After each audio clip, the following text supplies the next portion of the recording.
தமிழ் சொந்தங்களுக்கு அன்பு வணக்கம். சாதனையாளர்கள் என்றாலே அவர்களுக்கு கட்டாயம் இந்த உலகம் விருது வழங்கி கௌரவப்படுத்தும். விருதுகளில் தேசிய விருது, பாரத ரத்னா விருது, ஆஸ்கார் விருது போன்ற பல்வேறு விருதுகள் உள்ளன. ஆனால் விருதுகளிலேயே ஞானபீட விருது என்பது இலக்கியத்திற்காக வழங்கப்படக்கூடிய ஒரு உயரிய விருது ஆகும். அறிவின் மேடை என்ற பொருளில் இதற்கு ஞானபீடம் என்று பெயரிடப்பட்டுள்ளது. அமரர்களுக்கு இவ்விருது வழங்கப்படுவதில்லை. வாழும் கவிஞர்களுக்கு மட்டுமே கொடுக்கப்படக்கூடிய ஒரு அரிய விருது ஞானபீட விருது. இதுவரை தமிழ் மொழிக்காக 2 மட்டுமே இவ்விருதினை பெற்றிருக்கின்றனர்.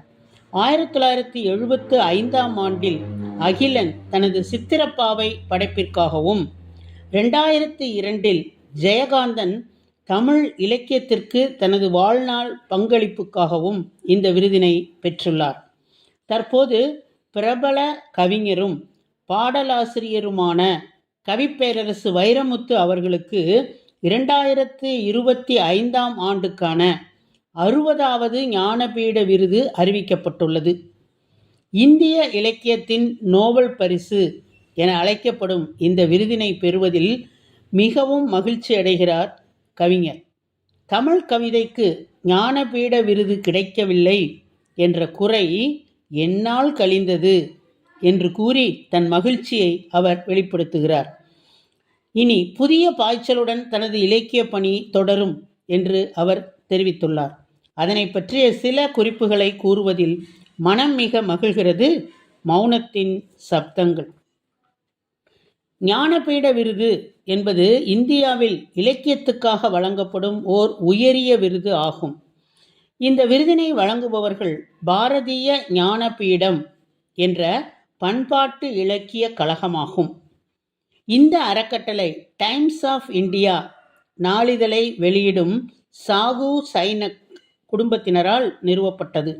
ஒவ்வொரு ஆண்டும் இந்தியாவில் உள்ள அங்கீகரிக்கப்பட்ட 15 மொழிகளுள் சிறந்த எழுத்தாளருக்கு இந்த விருது வழங்கப்படுகிறது.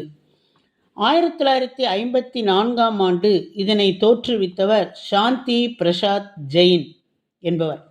இந்த விருதானது இந்திய ரூபாய் 5 லட்சத்திற்கான காசோலை, தங்கமும் செம்பும் கலந்த பட்டயம், பாராட்டு பத்திரம் மற்றும் பித்தளையால் ஆன சரஸ்வதி சிலை ஆகியவற்றை உள்ளடக்கியது. இதனை முதலாக 1965 மலையாள எழுத்தாளர் ஜி சங்கரகுருப்பிற்கு வழங்கப்பட்டது. 2015 இந்த பரிசு தொகையானது இந்திய மதிப்பில் 11 லட்சமாக உயர்த்தப்பட்டது. மொத்தமுள்ள அங்கீகரிக்கப்பட்ட 25 மொழிகளில் இதுவரை மொத்தம் 15 மொழிகளுக்கு மட்டுமே விருதுகள் கொடுக்கப்பட்டுள்ளது.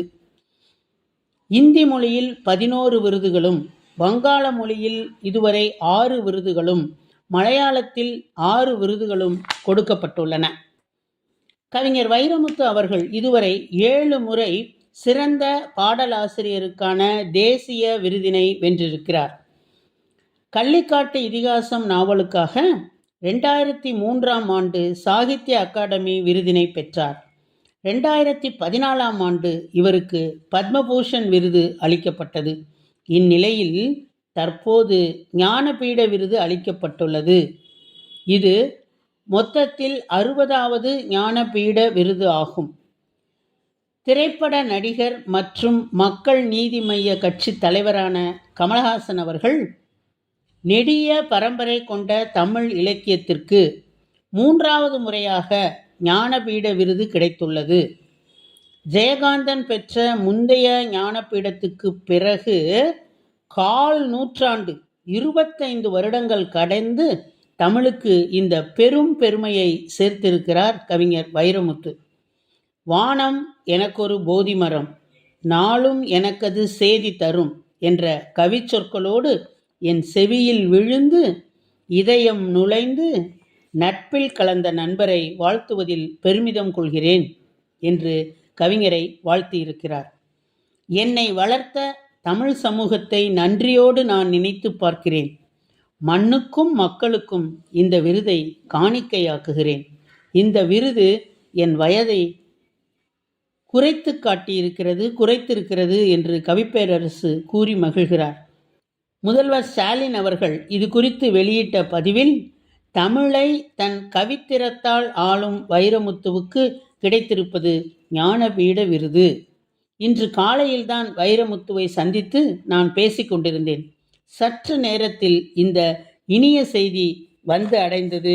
அந்த சந்திப்பின் இனிமையை மேலும் கூட்டியுள்ளது என்று பாராட்டியுள்ளார்.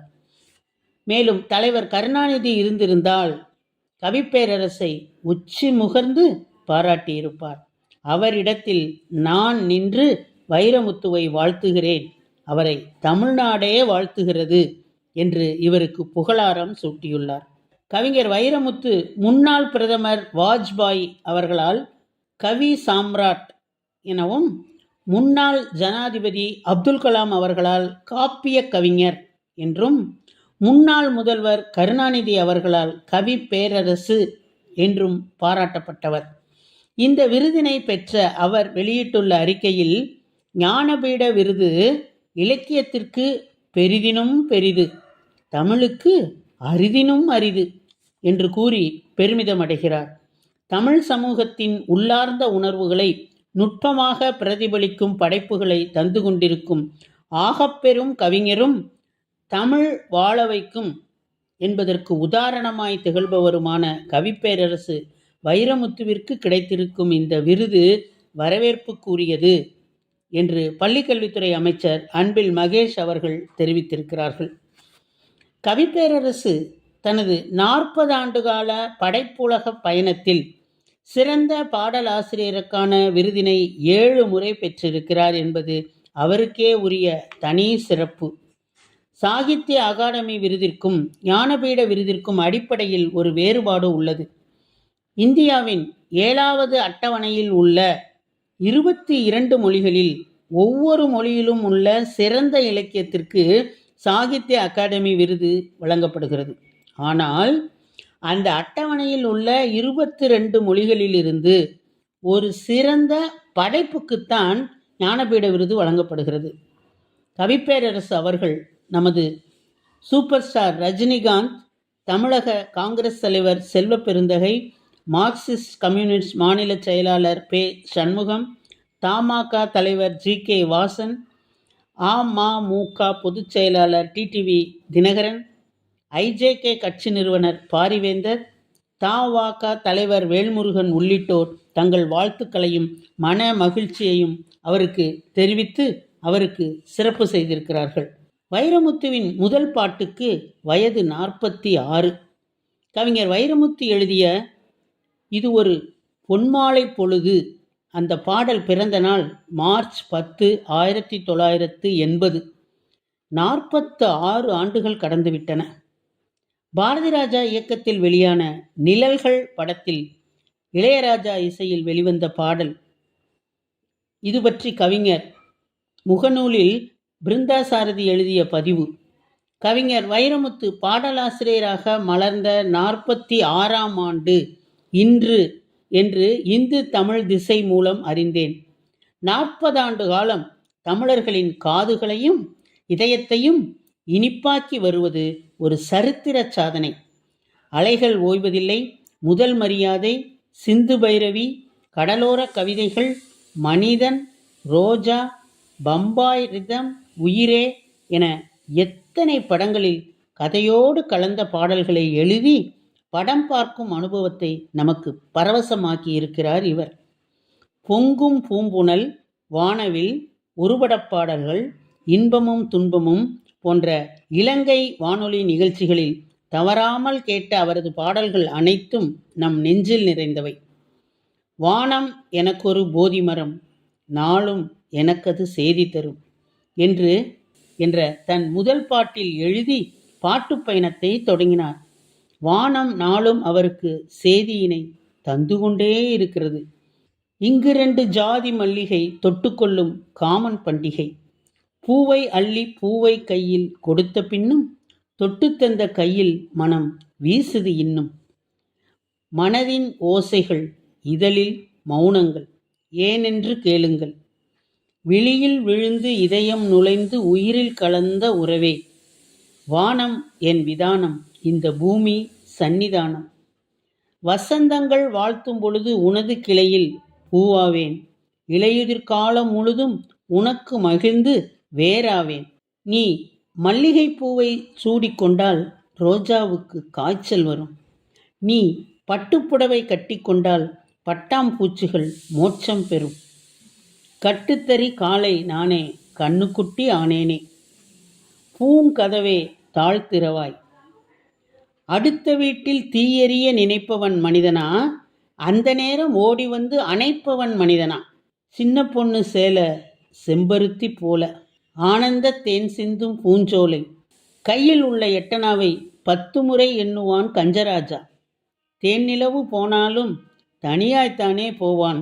சில ஆறுகள் மீறுதடா, வரலாறுகள் மாறுதடா. இனி பால் வரும் என்பதும் தேன் வரும் என்பதும் ஜோசியமானதடா. மனிதா மனிதா, இனி உன் விழிகள் சிவந்தால் உலகம் விடியும். இப்படி நூற்றுக்கணக்கான வரிகளை சொல்லிக்கொண்டே போகலாம். கலைஞர் வார்த்தைகளில் சொன்னால் ஒவ்வொரு வரியும் ஐவரி. எத்தனை சூழ்நிலைகள், எத்தனை உணர்ச்சிகள், எத்தனை வகை மாதிரிகள், அத்தனைக்கும் புதிய கற்பனைகள், புதிய சொற்சேர்க்கைகள், புதிய பார்வைகள் மூலம் திரைப்பாடல்களுக்கு புதிய முகம் கொடுத்தார் வைரமுத்து. கவியரசர் கண்ணதாசனுக்கு கிடைத்ததைப் போல பல்வேறு சூழ்நிலைகளுக்கு பாடல் எழுதும் வாய்ப்பை கவிஞர் வைரமுத்துவுக்கும் காலம் வழங்கியது. கிடைத்த வாய்ப்பு ஒவ்வொன்றிலும் சிக்ஸர் அடித்தார் கவிஞர். முகிலினங்கள் அலைகிறதே, முகவரிகள் தொலைந்தனவோ, முகவரிகள் தொலைந்ததினால் அழுகிறதே, அது மலையோ என்றும், எனது கதையை எழுத மறுக்கும் என் பேனா என்றும், ஓடும் நீரில் காதல் கடிதம் எழுதிவிட்டது யாரு என்றும், நான் தேடி வந்த ஒரு கோடை நிலவு நீதானா, மணக்கண்ணில் நின்று பல கவிதை தந்த மகள் நீதானா என்றும், முறிந்த கிளையில் மலர்கள் அரும்புமா என்றும், மொட்டுக்குள் கவிதை மெட்டுக்கு கவிதை, மொட்டுகளை ஒரு பாடலாசிரியர் பூக்க வைத்திருக்கிறார். உண்மையை சொன்னால் நான் கவிஞனானதில் அப்பாடல் வரிகளுக்கு நிச்சயமாக பெரும் பங்கு உண்டு. நான் நன்றியாகத்தான் இதனை கூறுகிறேன்.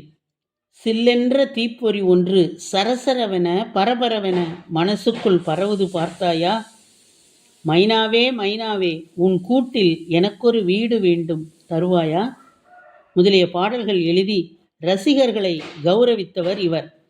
அசாதாரணமான கவிஞர் மட்டுமல்ல, ஈடு இணை இல்லாத உழைப்பாளி அவர்.